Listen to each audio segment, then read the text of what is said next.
এরপরে বায়োলজির কথা আছে না নাই? বায়োলজিক্যাল অ্যাসপেক্ট অফ মাউন্টেন্স, কেমন করে পাহাড়ি রেঞ্জ তৈরি হলো আছে না নাই? ওয়াজআলনাল জিবালা আওতাদা, পাহাড়কে আমি পেরেক মেরে দিয়েছি।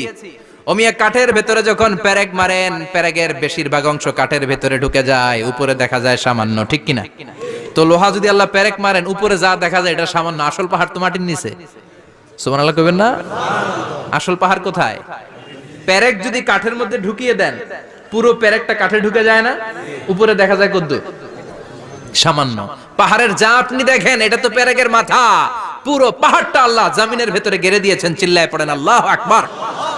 আবার আল্লাহ বললেন অমিনাল জিবালি জুদাদুম বিদু ওয়া হুমরুম মুখতালিফুন আলওয়ানু, আছে না নাই? ওয়া গারাবিবু সুদ, আল্লাহ বলেন নানা রঙের পাহাড় পর্বত মহাবিশ্বে আমি তৈরি করেছি। কোন পাহাড় হচ্ছে রক্তিম বর্ণের, কোন পাহাড়